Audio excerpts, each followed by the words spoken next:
Hello, everyone, and welcome to episode 34 of Parenting Autism. This is Sandy Coulter. I'm here with my hubby, Chris. Hey, that's me. Hey, and we are your hosts for this podcast that we talk about our wonderful little 6-year-old son who has autism. He was diagnosed when he was 2.5, so we've been on this journey almost 4 years now. And we have just felt a calling to share our world. So if this is your first time, we want to welcome you. And if you have come back to listen to more, we sincerely thank you from the bottom of our hearts. So today, well, actually the past day and a half has been pretty exciting around here with some major milestones to celebrate with Bryce. Yes? Starting with last night. Yes. Do you know what I'm talking about with last night? I know short-term memory loss here, but the shower. Yes. This is a test. This is a test. So That's so funny. tell them the story. Yeah, well, yesterday I let Bryce bypass the shower in the morning because on Saturday mornings I take him to the playground to give him social interactive opportunities. I go with his ABA tech and, so he's getting ready to go and play on the playground. I figure he doesn't have to have the shower, but then he thinks he doesn't have to have it all day. So last night we were laying on the couch and getting ready to watch a show and his feet were so stinky.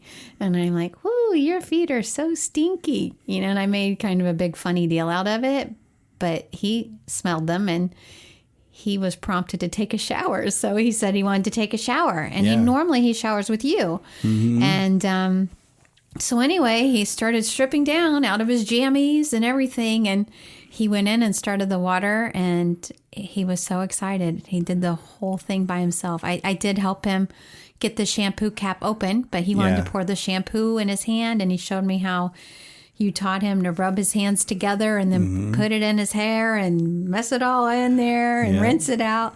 He was so excited. And then he did the body soap all over with the loofah. And he took a complete shower by himself for the first time independently. And enthusiastically. Yeah. And he wanted to do it because he recognized that he didn't smell good. So that was good too, right? And that carried over to this morning also. He took a shower by himself. I asked him, I said, do you want to take a shower by yourself or with Daddy? By myself. Yep. So I'm like, so wow, we'll have to build in another 15 minutes in the morning before church. But it was worth being late because that was such a huge milestone for him. That was big. So that's a celebration we got going on. And with Bryce, it's like once he gets something, it pretty much rolls going forward. So I anticipate that he's going to want to do this because he was super proud of himself and doing his little happy dance in the shower. And so that's really exciting. And another thing he did for the first time today was ride his bicycle without training wheels, actually on the asphalt. We had him all padded up with knee pads, elbow pads, and wrist pads. And knee pads. Yeah, did I say that? I don't know. Anyway, all over, and his helmet, of course. And he did really well. Unfortunately, he took one hard fall that it scraped up his belly. Yeah. Because they don't have belly pads. But I'm not sure how that happened. I'm not even sure. He stretched out. Yeah, somehow. I felt bad that time. He cried a little. But he got back up. He did. He wanted to get right back on. But you've been taking him. You took him twice before to the soccer field so that he could ride on the grass with the helmet.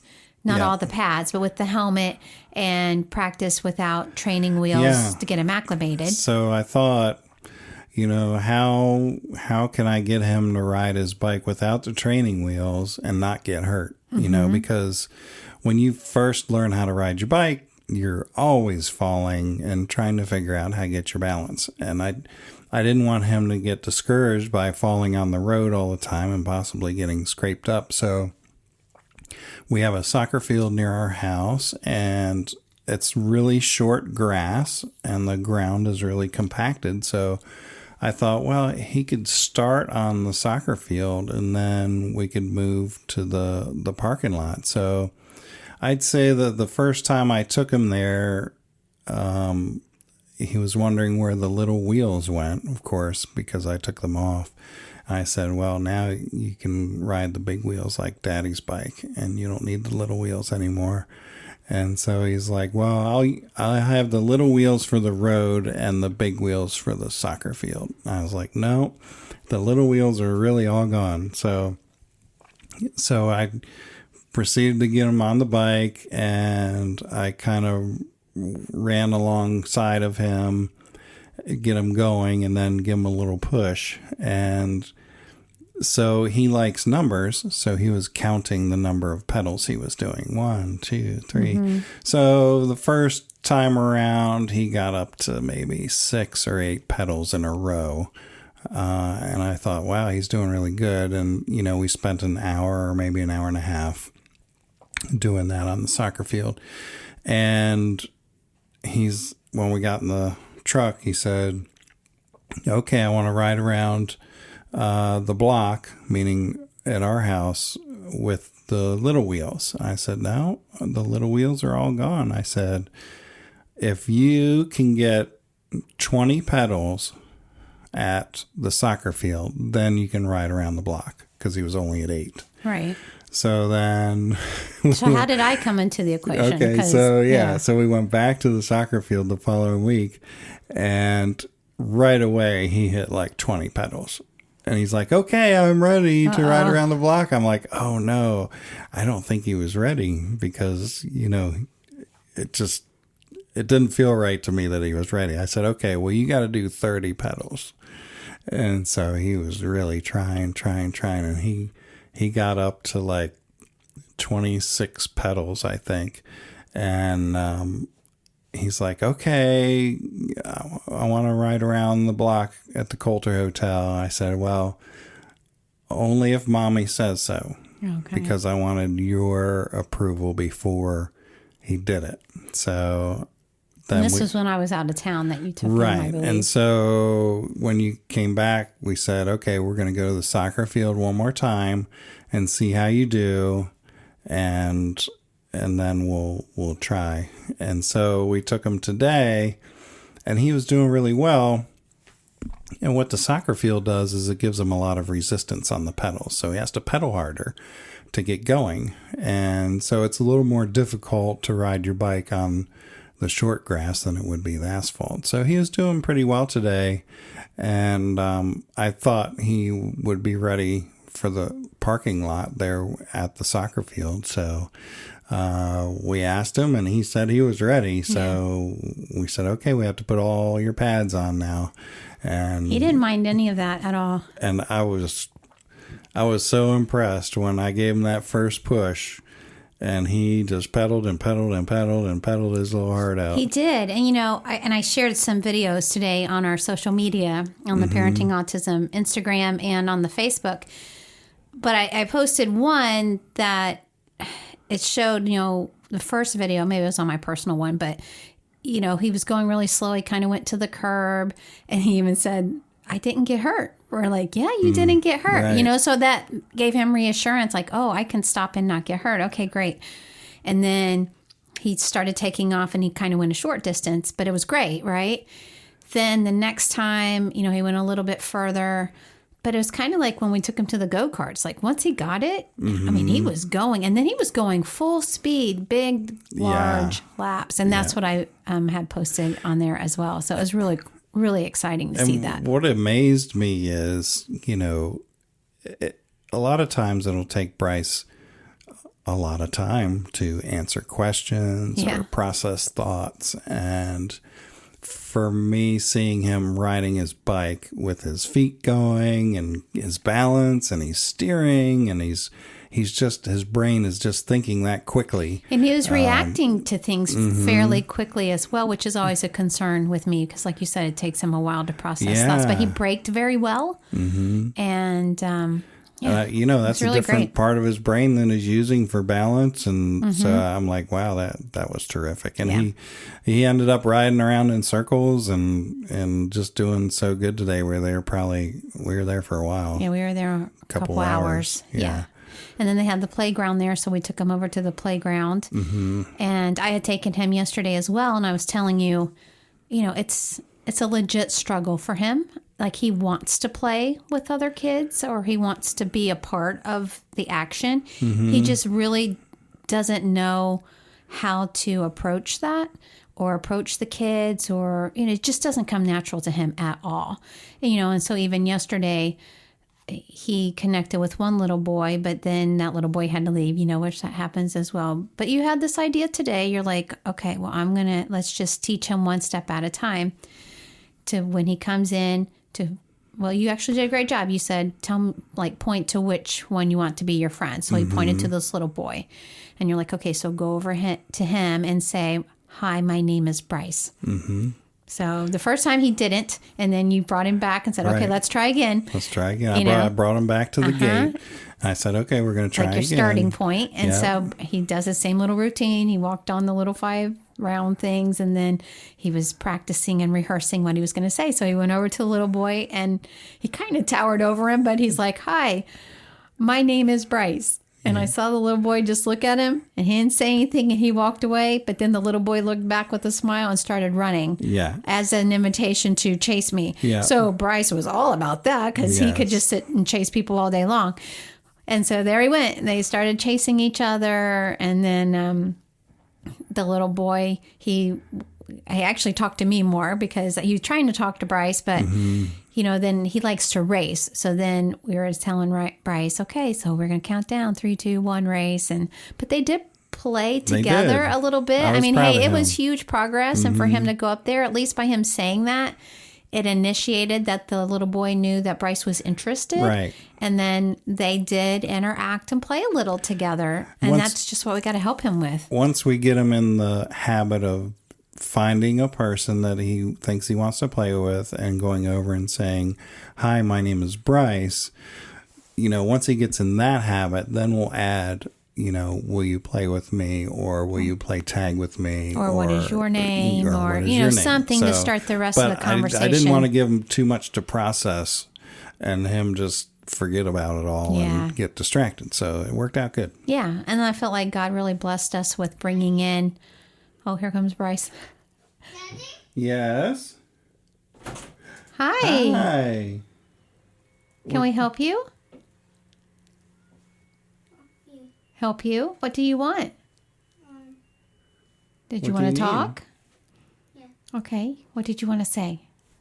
Do you want to come over here and say it? Come on. It's okay. How do you feel? Happy. Good. I'm glad you're happy. Hey, Yes? Mommy, Yes? you please come here and help you find some. Say, help me. Help me. You please ride your bike When did I tell you you would ride your bike? after Mommy and they record Okay. So as soon as we finish recording, the podcast. yeah, after we record the podcast, then we will go ride the bike. Okay? I'll come and get you. Okay? Is that a deal? See? Yeah. You Okay. got his hole in it. Yeah, I have a hole in my ear. He's studying my earring right now. That's Bryce. He's very observant And very distracted. and very distracted. Yeah. I had to take it off Okay, go ahead. so it doesn't get a hole. Okay, Okay. appreciate it. So what I was saying was at the park, our friends showed up Take it off. who we haven't seen for a while, Take the and they have earring 3 boys very close to Bryce's age. In fact, they are 5, 6, and 7. Mm-hmm. And so they live near us. It's just one of those things that we hardly see each other anymore because we haven't done their family pictures in a while. We used to see them every year. And we're just busy. And life is busy. And anyway, it was a great reconnection because she's like, we'll meet you here anytime, You're doing a podcast. and Bryce can play with the boys. Parity Autism podcast. That's right. What did you do today at the park? Play some friends. You played Play with with some some friends? friends. Good. What else did you do today? Did you ride something? Yes. What did you ride? A horse, a car. You rode a car? What? What did you ride today? It has 2 wheels. A bike. Yeah. Oh my goodness. Oh. That was fun. You did it all by yourself. The flaps are turning. Yeah, Bryce is distracted now with the air conditioner. The flaps are turning. Which happens every place we go. Okay. I think we're done. Yes. Okay. All right. Bye-bye. Let's go ride your bike. Okay, go No, ride. I need to record. Okay, what else do you want to tell people? Some. What do you want to You're say? listening. And to go Hmm. the playground. You went to You the went playground. to the playground, yeah. What else do you want to tell people? You're riding your bike with the big wheels. Oh, yes. You're riding with your big wheels, not the little ones Yeah, anymore. We took the little ones off. The little wheels went bye-bye. Yes. Yes, they The did. wheels will come on. We are 5 years old. Yeah, you had those That's when you were right. 5, but how old are we you are now? 6 years old. The wheels will go bye-bye. Yes, they Right. went bye-bye. Because you're 6 years old. Now you ride a bike like Daddy does. They has big wheels. Yeah. he does. Snuggle. Hey, you had to have fun. Yeah, we like to have fun. We had fun. It's Sunday Fun Day. It's Sunday fun day. Yeah. And then you had to go ride your bike. Okay. You're all done. You're all done. Now you can ride your bike. Okay. We'll We're all ride your done. bike when Mommy and Daddy are all done, okay? Yes. Okay. All right, go play for a Go little set the bit. timer for 20 minutes. No, We'll be all done. not 20 minutes. Okay, how many? You can't get 20 minutes. Do you want 30 minutes or 20 minutes? Which one? 20 minutes. Okay, that go sounds set good. the timer. Go set it for 20 minutes. Okay? Okay. I'll good. leave that to be All right, go ahead. Okay, so we got Bryce back on track. Yes, we did. We'll So anyway, I was going to go continue into today's topic Yeah. that I wanted to talk about. We just had these highlights, so I was like, oh, let's talk about Yes. those. But anyway, so last Sunday, I had our niece reach out to us, and she is in her senior year at the University of Florida, and she's studying journalism. And so she's writing this article, and she chose to write it on parenting autism. And so she sent me 5 very thought-provoking questions.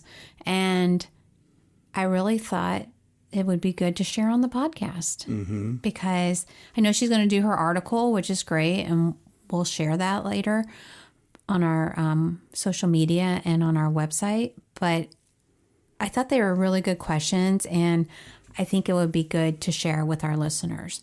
And so the first question she had asked me was, how is motherhood different with a child on the spectrum? And I remember asking you these 5 questions as well, you know, and yeah, the same question applies for you. How is fatherhood different? And your answer was what I was thinking at first, which was, well, I don't really have a direct comparison because we don't have another child that we parent. Right. We've only known parenting autism. But then I started thinking about it and I thought, well, it's kind of like, what did I envision motherhood to be? And how is that different than my reality? Because when I was pregnant and reading the books about motherhood and, you know, the book that, you know, what to expect when you're expecting and then what to expect in the toddler years and all of that, you know, information that's out there, I did not find any books that I can remember that even remotely prepared me for parenting a child with special needs. I remember when Bryce was in the NICU and we were dealing with the brain hemorrhage and the recovery from that. And I told you then, they should give classes to parents about this just in case your child goes into the NICU, because all they did was prepare us for Lamaze and breathing and only for normal, perfect deliveries, you know? Which is, I don't think is very common anymore. I mean, a lot of babies end up in the NICU for various reasons, and I really... And parents just, you're lost, and it's not what you're expecting at all. Yes. And so fast forward to when you get a child that has been diagnosed with autism, everything changes as to what you thought motherhood would be as well, and parenting. And, you know, one thing that I had responded to her for her article was, it's also difficult because I feel isolated sometimes.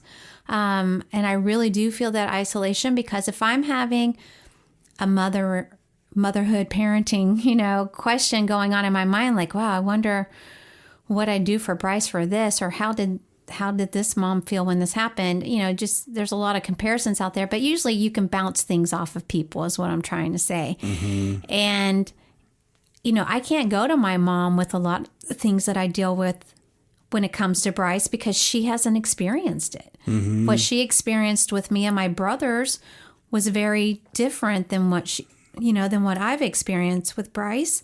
And the same thing with my friends who have children. You know, most of them cannot relate as well. And I think that goes along with like birthday party invites and social invites like that. Oh, bring Bryce. And, you know, people with typical kids, they just don't understand how things can go south quickly, you know. And they mean well. Like, he's been invited to a lot of parties, especially when he was younger. Mm-hmm. And we would have to politely decline after we had tried to go to a couple. We tried. And then it was like, oh, this is just not And we got to leave early. And it's like, I don't know. It's not worth it in the end. No. I mean, Bryce really is ultra sensitive to clapping, birthday songs, loud noises, screaming. Yes. You know, Party it's just lots of people. Lots of people. It just doesn't go, but it does leave you a little more isolated, because, you know, most of the time it's, oh, we're going to this party, that party, this party, that party. Or you have your social circles of moms and then their kids get together. Mm-hmm. I don't have that. Right. And I've never had that, except for my special needs moms. And thank God for them. You know, I will go back to when we started doing the bowling on Wednesdays. And that was the first life source of motherhood connection that I really had on this journey. Yeah, where you could ask other people, you know, with a child the same age, you know, are you going through this? How did you handle this? You know, because... And not even the same age, because they're all at such different development stages. Right. But it's kind of like, did your child ever do this? Or Bryce is doing this? Or, you know, in some...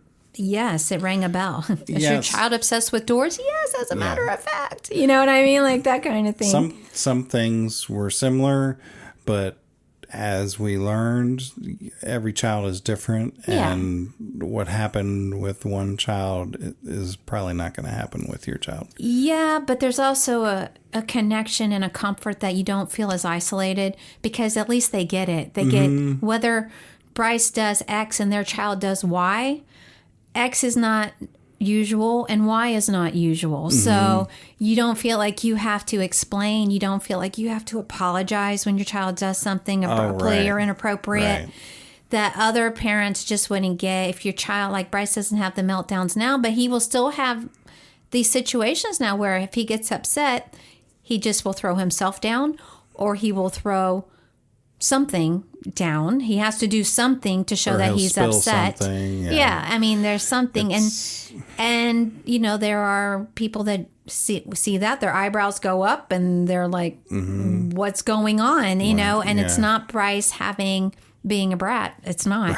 It's something that he is trying to process this and tell you that he's upset about something, but he doesn't know how to use those words to say it. Where it could be interpreted like, wow, that kid needs a butt popping, you know? Right. So it's hard. And that part of motherhood is what I was just thinking about the question. It's like, you know, it's very different than what I anticipated that it would be. So I'm sure there's a lot of people that can relate to that live in this world. But the second question she asked was, she said, parenting is already enough in itself. What do you say is the most challenging part of raising a child on the spectrum? So what do you think is the most I mean, there's obviously lots of challenges, but what do you deem has been one of the most challenging parts on this 4-year journey? Yeah, I think it's there's a few things that come to mind. One is his behaviors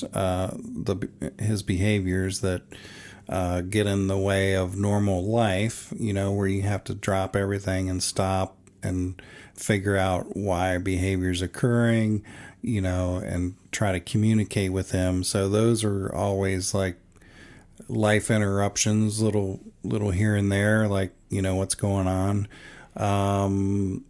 And then 2 is the social deficits. So being able to make friends, being able to play with another child instead of parallel play is what they call it. If you parallel play, then you're playing next to somebody, not paying attention to them. So we would, the interactive play. And then, of course, the language delay, that is huge. Well, that's what I answered. Yeah. If I had to choose one. Those are 3 that would. Because I feel like the language delay, and the reason why I chose that as my one, I feel that leads to your other 2 answers. It does. So it's kind of like the language delay has been the root. And then the branches where that led to behaviors, because he did have delayed developments and, language and able to learn, understand, and express all of that. And then it also has contributed to his social deficits and his inability to engage and talk with other children as well. So, yeah, I think the delayed development has been probably the most challenging over a period of time. It still is a challenge. I mean, he was just in here a few minutes ago. That's not typical talk for a 6-year-old. It's just not, It's like broken English. We're thankful to have the English that we have, but it's still broken English, and it's still difficult for him to answer questions for us, even stuff that he knows the answer to. Like what he did today. It's really hard for him to just respond and say what he did today. He probably will tell us many times later today, because it will have all processed, and we specifically asked that question. But to put him on the spot like that, it's just a struggle for him. Right now, I just want to pause and give a shout out to single parents and parents of kids on the spectrum that are nonverbal. Yeah. I believe those are some special people that have special circumstances that require an extra level of patience. And my heart really hurts for those people that don't have a mom and dad for their child, and those parents that maybe they do have 2 parents, but their child is nonverbal, or if you're a single parent and your child is nonverbal. Oh my goodness, the burden must be so great, and my heart aches for those families and people in those situations. Yeah, because I find that it's a struggle enough with both of us together.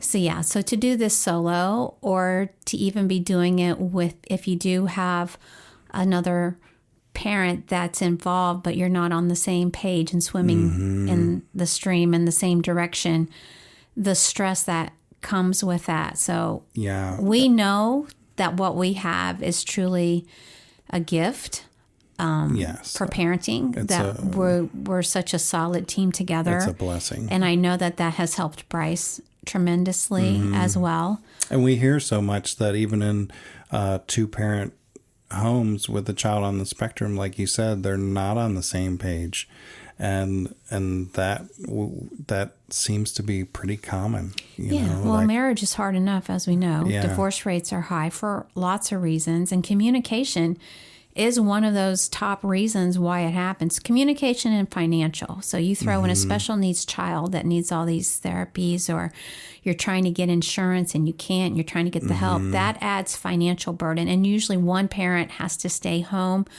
to take care of the child while the other one takes on the workload. And we've had that. And you have to then find that time together, and it's very stressful. It's very, very stressful. And you're right. I want to give a shout out and a big hug to those who Yes, big hugs. are not as fortunate as we are to at least have a solid partnership to raise Bryce with. So, and like you mentioned, the nonverbal part, we're so grateful that, like, again, it's broken English and we don't always understand what he's saying. And he says a lot of things that don't make sense in the moment, but at least he's speaking, and it has alleviated a lot of frustrations for him and for us. Yeah. And so for that, we're very grateful, but big hugs to those who are not there yet. Hopefully you will be there, but if you're not there yet, you know, our hearts go out there on that. So these questions just really do get you thinking, you know? Yeah.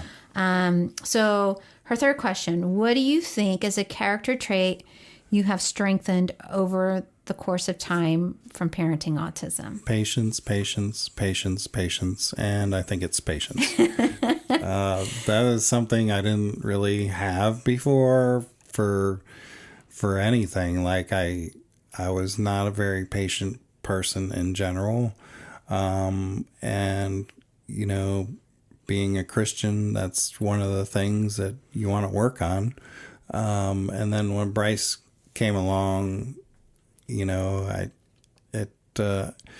I just turned it over to God. I said, God, you're in control here, and, you know, give me the patience and show me the way and help me help him as best as I know how. Yeah. And I'm so patient with him now. It's unbelievable. It's unbelievable, really. It's You are great. very, very patient with him. Yeah. Yes, I agree. And my answer was patience, and I added compassion. And actually, I would consider myself that I've always been a relatively patient person. Yes. I don't have a say. short fuse. No. I don't react quickly to things. I don't get real snippy very often. Right. Thank God. Right. You know, I'm a relatively patient person, and I've always had a lot of compassion, but it has grown and stretched in other ways, like the patience and compassion that I have for Bryce. You know, I feel for him, you know, I feel his hurts and I feel his struggles, and that's why I celebrate so big when he has victories. But that also transfers to other children that I see with special needs. That's absolutely true. So the patience and compassion that I have now is 1,000 times more than what I had before, because I wear the shoes. You know, there's empathy and sympathy. And empathy is kind of like when you haven't been there, but you look on the outside looking in and you feel bad about a situation. But sympathy is when you've been there and you've walked in it and you have a different compassion. And that's what I have gotten on this journey, and not just for the kids with special needs, but their parents.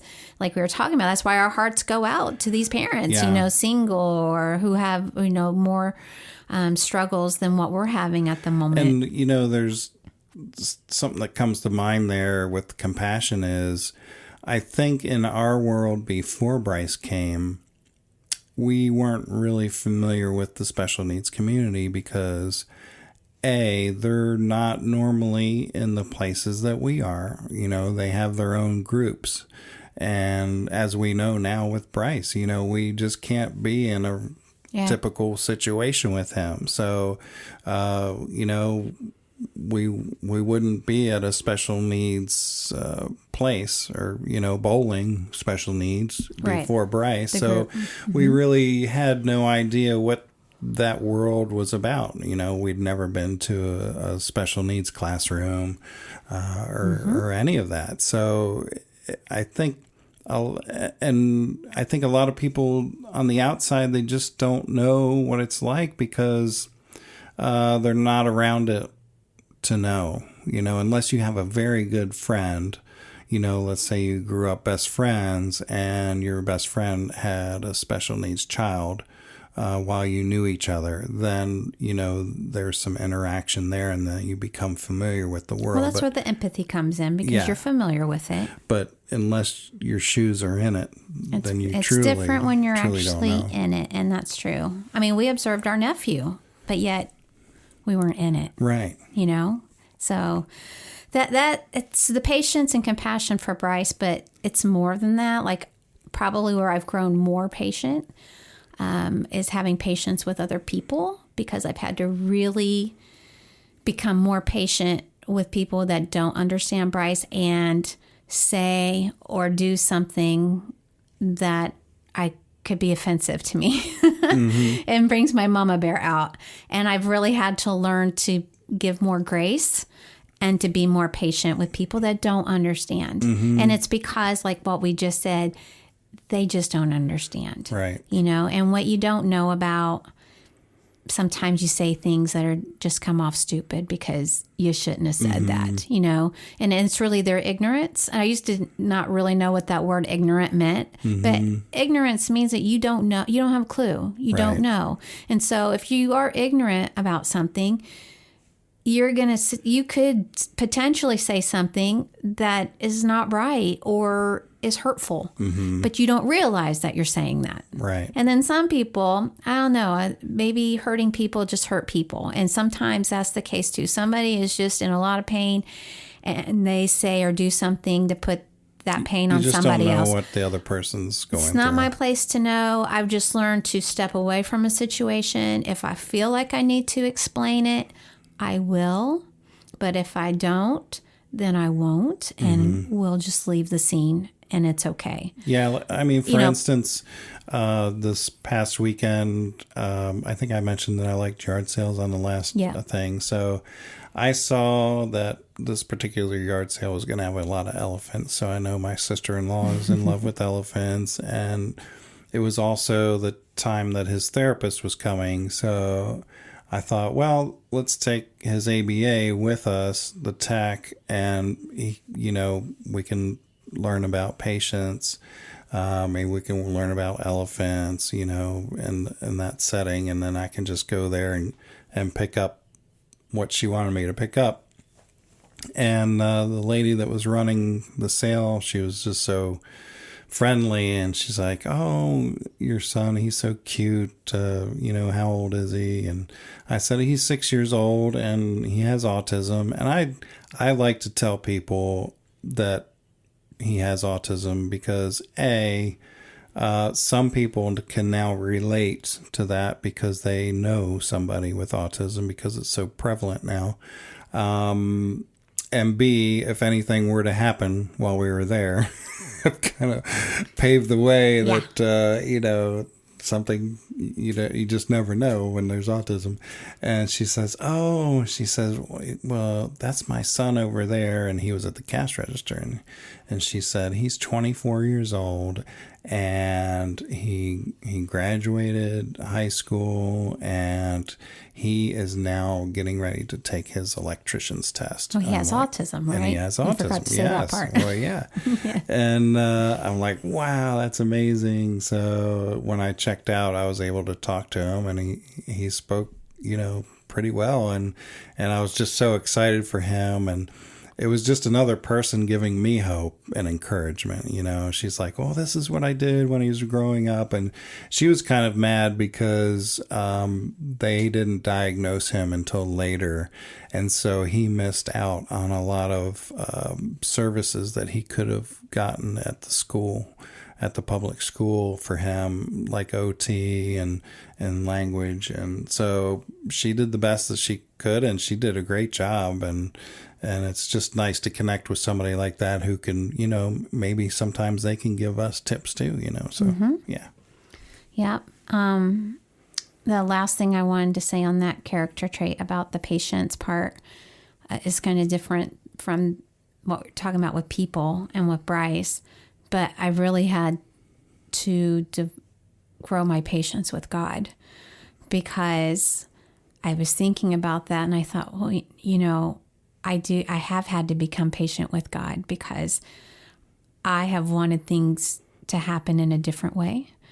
I had different plans for Bryce, than he had.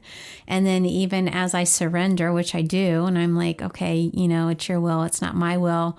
But even his timetable is not my timetable. Mm-hmm. So I've had to really become a lot more patient and understanding and accepting that, God knows the right plan. He knows the right timing. He knows when and how Bryce is supposed to develop. He knows when and who is supposed to give Bryce therapies and services, because a lot of that has been beyond our control, and we could do so much, but we were also limited.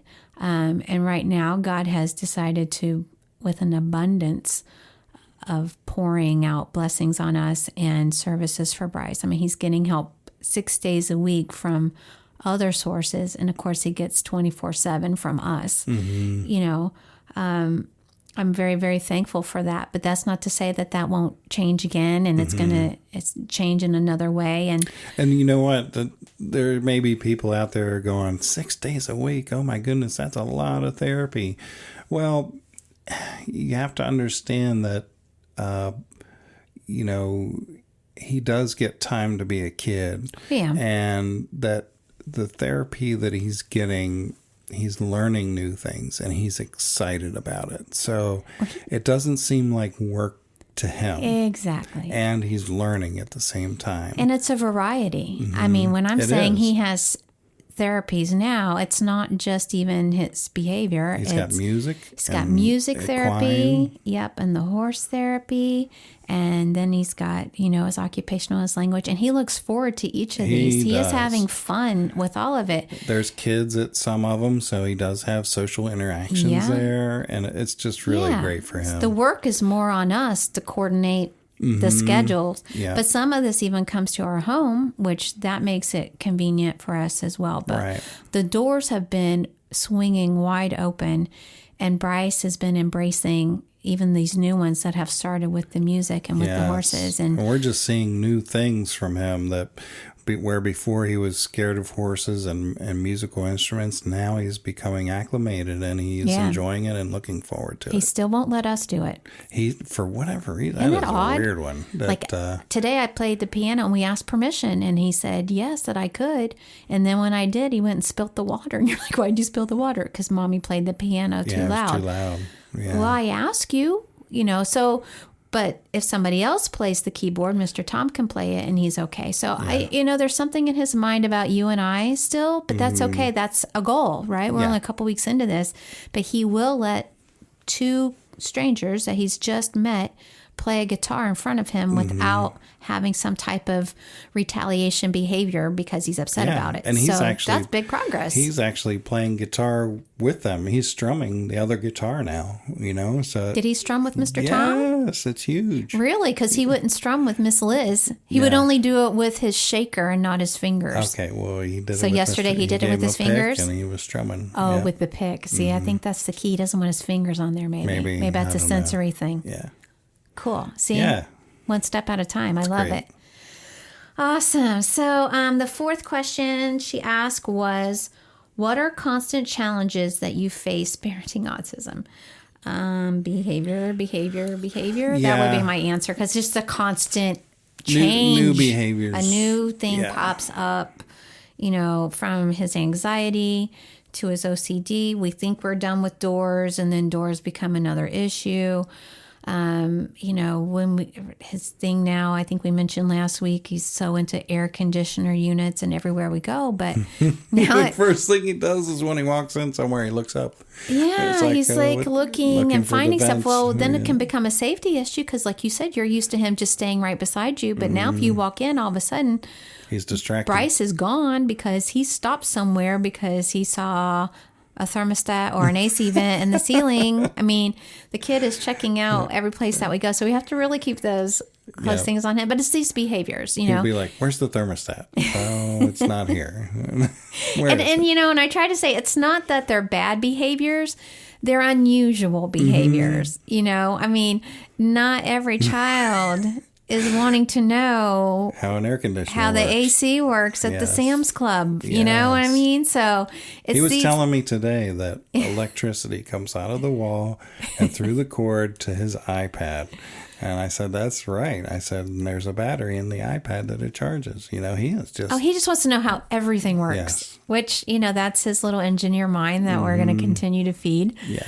But it's when he gets stuck on things that it becomes a problem. Right. The doors the other day, when we went to Home Depot, You didn't give it a second thought because honestly, it hasn't been a major issue lately. But here it comes back, which I had expressed to you. I'm seeing some hints of the doors coming back, and you're like, I'm not really seeing it.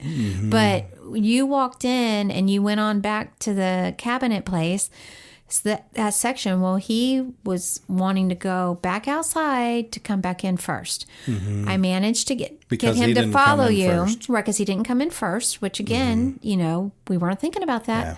So again, he didn't make a big stink, which was good. Got him back there, but when it was time to go, the tears were welled up. I saw the lip pucker. He was sad. I'm like, what's going on? And he was able to tell me in his own way.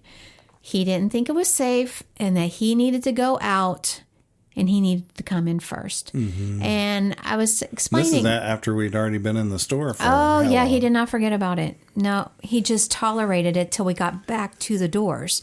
And then we ended up letting him do it. And while I'm sure therapists are shaking your head saying, you shouldn't do that. And I'm like, well, you know what? When it's late at night and you're tired and that if he does this and you give him 2 minutes, you get to go home. And all is well. Yeah, then you're going to do it and then you're going to work on it. So we're going to have to probably get another social storybook out and work with him on the doors. But I think of the Temple Grandin movie, and I had never heard of Temple Grandin before Bryce was on this autism journey. And it was actually a friend of mine who mentioned it to me. And when I watched it, one thing that jumped out at me, only because we've had this door issue for years, is when she said that she saw, it's the automatic doors, that's the biggest thing. She said they were like a guillotine to her and that she's learned to tolerate walking in and out of them, doesn't like it, but as an adult, she understands it really won't hurt her, but she's not liking it. I really do think it's somewhere in Bryce's mind, he thinks it's dangerous if we go through it first or other people do, but if he goes through it and he gets through it safely, then it's okay for everybody else. That's what I really think. Yeah. Just with what he's able to tell me and the way that he gets emotional and sad because he's scared about people. Yeah. How you feeling? I'm scared. Okay. The doors are scary for him. But we just got to help him through that. So it's the behaviors. Like I said, it's like whack-a-mole. You knock one down and then another comes up and you knock that one down and then another comes up. But to me, that's probably the most continuous, constant challenge that we have right now. And then the last and final question that she asked is, what is some advice that you would give parents who also parent autism? So, do you want to go first? Or you want me to read what I wrote and then you can wrap it up with your advice? You can read what you wrote. Okay, so it's probably some of the same things I would say. It could be. My advice to others who parent autism is, number one, not to compare your child to other children, because comparison is the thief of joy. Or other kids on the spectrum. Any child, don't compare them. Right? Any child. Right. On the spectrum, off the spectrum. Children. Don't compare your child to another child. Right. Because it's just not good. Yes. And then I have also learned to remove all timetables. And so let your child develop at their own pace with the right support system. Accepting Bryce for being, in quotes, Bryce, and loving everything about him has made the difference for me. I didn't find peace in parenting autism until I checked all of these boxes. And that was my response. I think I would add to that who your team is and how your child reacts to the team is very important. If your child is not comfortable with one of your team players, then maybe it's time for a change. Also, I would say feed on their interests, because your teaching will go a lot further on something they are interested in versus something that they're not. So you can work, language and math and science around whatever that interest is, and it'll really keep their interest, I guess you could say. It will help them learn, I think, in a better way. It'll help them learn, and so that's what we do here. And find your child's learning style. I mean, you're talking about keeping their interest. Every child learns differently, and it's not always a cookie cutter way like what we're taught in school, and definitely you know how you've learned, but the way that you've learned may not be the same way that your child learns. If at first you don't succeed, try and try again. That's it. And always keep hope. Mm-hmm. So that would be our advice, right? Mm-hmm. All right. Well, thanks for chatting with me today. Yeah, episode 34 in the books. I think so. It's time to go let Bryce know we're done so he can go ride his bike around the block, which he's very excited to do. Thanks for tuning in with us today.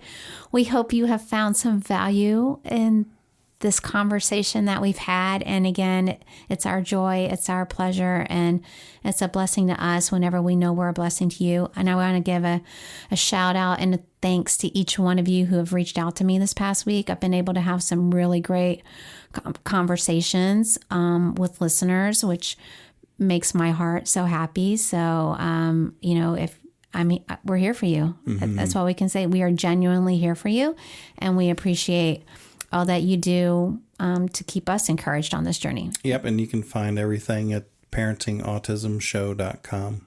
You sure can. Yep. All right. Have a wonderful week. We'll talk to you again soon. See ya. Bye.